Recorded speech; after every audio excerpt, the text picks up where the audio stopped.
Biopiracy.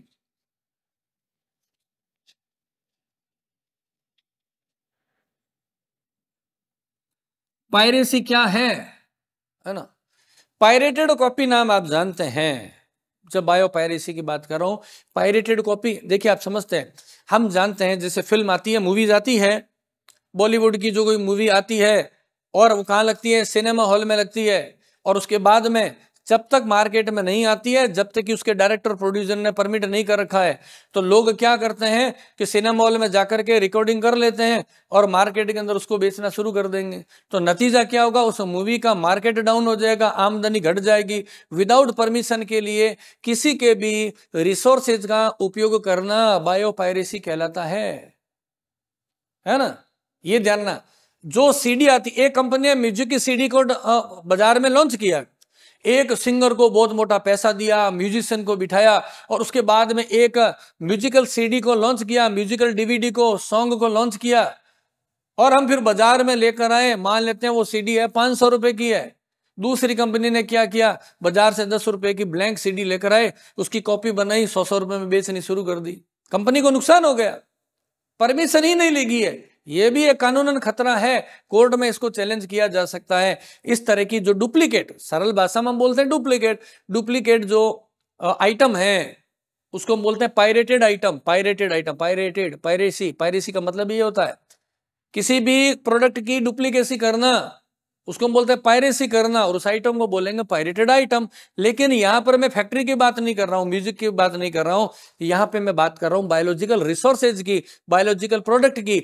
जैव उत्पाद अथवा प्राकृतिक संसाधनों की डुप्लीकेसी करना क्या कहलाता है, बायोपायरेसी। नाम खुद ही तो बता रहा है, बायो मीन्स बायोलॉजिकल प्रोडक्ट, तो bio resources, pirated by the without permission of the creator, that is called as biopiracy. Okay, the duplicacy करना, exploitation करना। यहां लाइन लिखते हैं, what is the mean of this biopiracy। यहां पर exact word हम ये कह सकते हैं, अगर सिंगल लैंग्वेज में कहें तो the exploitation of bio product, चूंकि हम यहां पर बायो प्रोडक्ट की बात कर रहे हैं, एक्सप्लॉइटेशन ऑफ बायो प्रोडक्ट और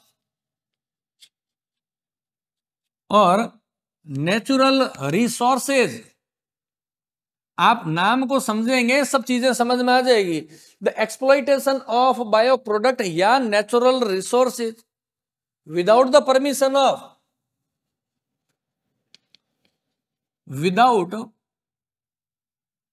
विदाउट परमिशन ऑफ, हम कहते हैं सिंपली क्रिएटर, जिसने क्रिएट किया है उस क्रिएटर के विदाउट परमिशन के आप उसका क्या कर रहे हैं, एक्सप्लॉइटेशन कर रहे हैं, तो नाम होगा बायोपायरेसी होगा। ये बायोपायरेसी का खेल कहां से शुरू हुआ, इसको समझना है आपको। देखिए, भारत देश ऐसी जगह पर है, ज्योग्राफिकली भारत के देश की भौगोलिक पृष्ठभूमि ऐसी है कि भारत में बायोडायवर्सिटी ज्यादा है, और भारत क्या डेवलपिंग कंट्री है। लेकिन जितने भी विकसित देश है, डेवलप्ड कंट्री, जैसे यूरोपियन कंट्री कहते हैं, कनाडा वगैरह है, जो डेवलप्ड कंट्री है वहां पर जैव विविधता की कमी है। चीजों को समझें, डेवलप्ड कंट्री में क्या है, कंट्रीज में जैव विविधता की कमी है, उनके पास प्राकृतिक संसाधन नहीं है, विभिन्न प्रकार के पादप और जंतु नहीं है। जैसे बासमती राइस हमने कहा भारत में उगता था, हल्दी का उत्पादन और उपभोग भारत में वर्षों से किया जा रहा है एक एंटीसेप्टिक के रूप में। बहुत सारे ऐसे उत्पाद है, बहुत सारे ऐसे प्रोडक्ट हैं जो डेवलपिंग कंट्रीज और पुअर कंट्रीज के अंदर उत्पन्न होते हैं। और ये जो पैसे वाले जो देश हैं, जो कि जिसको हम तथाकथित डेवलप्ड कंट्रीज बोलते हैं, ये क्या कर रहे हैं, उन देशों की, कौन से, जिस देश का प्राकृतिक संसाधन है उस देश की बिना परमिशन करके उसको उत्पाद को बना करके उसका दोहन कर रहे हैं। एक्सप्लॉइटेशन का मतलब होता है दोहन करना, इसी को हम क्या बोलते हैं, बायोपायरेसी कहते हैं। और we can say the use and exploitation of the natural resources by the multinational companies without permission और द ऑथराइजेशन फ्रॉम, किससे, फ्रॉम द कंट्रीज, जो कंट्री है जिसका नेचुरल रिसोर्सेज है उसका दोहन कर रहे हैं, विदाउट ऑथराइजेशन, विदाउट परमिशन और विदाउट कंपनसेशन। उसको कुछ खर्चा पानी भी नहीं दिया, भुगतान भी नहीं दिया है, और उसका दोहन कर रहा है, मल्टीनेशनल कंपनीज कर रही है, इसको हम बोलते हैं बायो पायरेसी कहते हैं। तो हमने लिखा exploitation of bio product natural resources without permission of creator. साथ में हम ये भी कह सकते हैं विदाउट कंपनसेशन, या तो उसको कुछ पैसे दो और एग्रीमेंट बनाओ, विदाउट द कंपनसेशन, कोई कंपनसेशन भी नहीं दिया है, किसी तरह का पेमेंट नहीं है, परमिशन भी नहीं ली है, बस ऐसा ही डायरेक्टली बाय द। कौन कर रहा है ये खेल सारा, ये प्रॉब्लम कौन क्रिएट कर रहा है? हम लिखते हैं एमएनसीज। एमएनसीज का मतलब क्या हुआ? Multinational companies.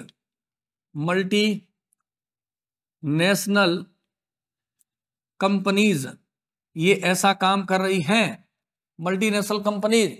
हम इसको कहते हैं ना कि किसी का ईमान जिंदा है या नहीं है, इंग्लिश में हम कहते हैं इथिकल इश्यूज है ये क्या है? ये अनइथिकल यूज, ये शब्द सबसे सही रहेगा इसके लिए। हम इसको कह सकते हैं अनइथिकल यूज, बस ये सिंपल सी बात है। और ये भी मैं कह दूं unethical use of bio products, ये सबसे शॉर्ट एंड स्वीट परिभाषा रहेगी किसके लिए? बायो पायरेसी की, है ना। The unethical use of bio product, bio piracy हो गया। जिसका प्रोडक्ट है उसको तो पूछो, उसको बिना पूछे ही आप सीधा उसका दोहन कर रहे हैं तो ये बायो पायरेसी माना जाएगा। और ये यूनाइटेड स्टेट ऑफ अमेरिका की कंपनी जिसमें सबसे आगे हैं इन बायो पायरेसी करने के अंदर। हम इसके कुछ एग्जांपल्स देखते हैं। जैसे भारत के अंदर मैं कह रहा हूं आपको किसका, हल्दी के बारे में, टर्मरिक, है ना। कुछ हम इसके एग्जांपल्स देख लेते हैं। एग्जांपल्स है बायो पायरेसी के, एग्जांपल तो और भी बहुत सारे हैं लेकिन हम यहाँ पर लिमिटेड की बात कर रहे हैं। जैसे कि टर्मरिक, हल्दी, मेरे ख्याल से भारत का ऐसा कोई स्टेट या घर नहीं होगा जहां हल्दी का रोज उपयोग ना किया जाए। हम हर दिन सब्जी में डालते हैं, हल्दी डालते हैं। और हल्दी है, हम सभी जानते हैं, एक बहुत अच्छा एंटीसेप्टिक है। हल्दी क्या यूज है? हल्दी हमने पढ़ा हुआ है कि भारत में बरसों से एंटीसेप्टिक के रूप में काम लेते हैं और इसमें एंटी फंगल प्रॉपर्टी भी होती है, एंटी फंगल प्रॉपर्टी भी होती है, प्रॉपर्टी इसमें होती है। और हम इसको बरसों से भारत के हर स्टेट के फूड में इसको काम में लेते हैं। क्या किया अमेरिकन कंपनी ने? इसका भी दोहन कर दिया, बायो पायरेसी करना शुरू कर दिया, हद है। अफ्रीकन स्वीट बेरी एक और एग्जांपल है, इंपॉर्टेंट है, यहां पर नाम लिख देते हैं अपने। कौन सा? African sweet berry. ये अफ्रीकन जो स्वीट बेरी है ये क्या करता है? इस प्रोडक्ट से बहुत अच्छी क्वालिटी की प्रोटीन मिलती है जो बॉडी के लिए काम की है, और उस प्रोटीन का नाम है ब्राजीन, है ना। ब्राजील नहीं है, ब्राजीन है, ब्राजीन, BRAZZEIN, ये ब्राजीन है। ये क्या है? एक प्रोटीन का, ये ब्राजीन प्रोटीन का अच्छा सोर्स है अफ्रीकन स्वीट बेरी। इसका भी patent United State of America, है ना। लूट बनाने के लिए सबसे बढ़िया साधन है पैसों का दुरुपयोग करना। इसी तरीके से तीसरा अपने एग्जांपल लेते हैं, नीम। अब भारत का शायद ही कोई ऐसा व्यक्ति है जिन्होंने नीम के पत्ते नहीं खाए होंगे और नीम के बारे में नहीं जानते। नीम गजब के मेडिसिनल इंपॉर्टेंस होती है और नाम होता है एजार्डी रैकेटा। मैं लिख देता हूं यहां पे नाम इसका, ये इसका साइंटिफिक नेम लिख देते हैं इंडिका, इंडिका। ये है नीम, जिसको सामान्य भाषा में हम जानते हैं बहुत कड़वे पत्ते होते हैं, सभी ने खाए हुए हैं, टेस्ट भी देखा हुआ है। बुखार उतारने में काम आते हैं, आयुर्वेद में काढ़ा बनाने में काम आता है, स्किन की डिजीज के लिए बहुत काम में लेते हैं। हमने देखा हुआ है कि नीम के पत्तों को पानी में उबाल करके जब उस पानी को ठंडा करके फिर नहाते हैं तो स्किन के लिए भी बहुत लाभदायक चीज है। और इस नीम का भी किसने? USA, United State of America, इन्होंने इसका बायोपायरेसी करना शुरू कर दिया। इसी तरह एक और मैं प्रोडक्ट बता रहा हूं आपको इंपॉर्टेंट, जिसका नाम है Enola beans. Enola beans, Enola beans ये कहां का है? Enola beans of Mexico, Mexico, Enola beans of Mexico. इसके जो इनोला बीन्स है इसका भी पेटेंट है United State of America. MNCs of United State of America. अब अमेरिकन गवर्नमेंट खुद तो करेगी नहीं, कंपनीज को आगे कर लेगी और उससे बायोपायरेसी हो जाएगी। और साथ में हम अभी बासमती राइस के बारे में तो हम पढ़ चुके हैं, बासमती जिसके बारे में मैंने अभी आपको डिटेल बताई थी, बासमती राइस, इसका भी उन्होंने करना शुरू कर दिया, बायोपायरेसी करना लग दिया। और बायोपायरेसी में क्या किया, इंडियन की जो इंडियन जो बासमती राइस की है उसको क्रॉस ओवर करा दिया किसके साथ में, ड्वार्फ वैरायटी के साथ में, इसकी जो आती है बोनी किस्म आती है उसके साथ में। तो यहाँ पर भी अपने लिख देते हैं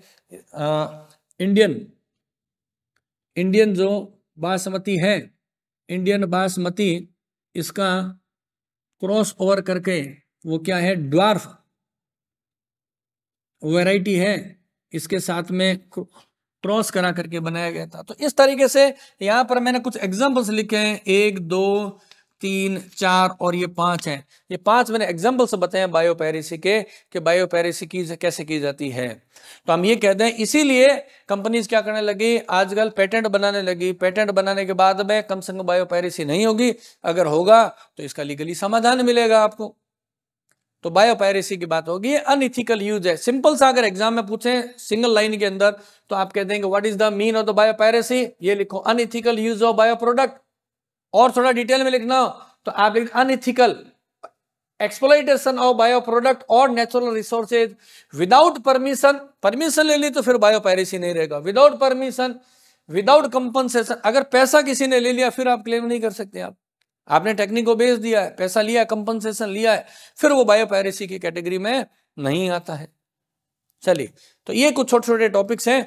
इनके बाद में मैं आपको बताऊंगा इसी चैप्टर के जो ऑब्जेक्टिव क्वेश्चंस एनसीईआरटी के सॉल्यूशंस हैं वो ऐड कर दिए जाएंगे पीडीएफ फॉर्मेट के अंदर।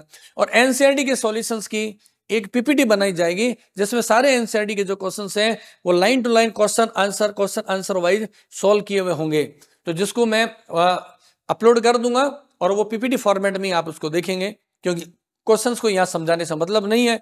हाँ, एक बात मैं कह सकता हूं, अगर आपने सारी वीडियो देखी है इस चैप्टर की तो एनसीईआरटी का क्या किसी भी जगह का एक सिंगल क्वेश्चन भी आपके बाहर नहीं जाएगा। अगर किसी क्वेश्चन को करने में प्रॉब्लम आती है, अगर आपको प्रॉब्लम महसूस होती है तो डिस्टर्ब नहीं होना है, उस क्वेश्चन से रिलेटेड जो वीडियो है उसको देख लेंगे, है ना। जैसे कोई क्वेश्चन आया, बायोपायरेसी की प्रॉब्लम आ गई, समझ में नहीं आया, ये वाली वीडियो देख लो। पेटेंट की आई तो वो वीडियो देख लें।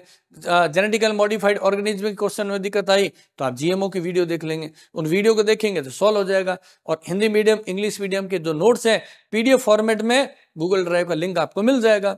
तो डायरेक्ट आप तो पढ़ते रहें ताकि एग्जामिनेशन में आपके समय की बचत हो सके। Thank you.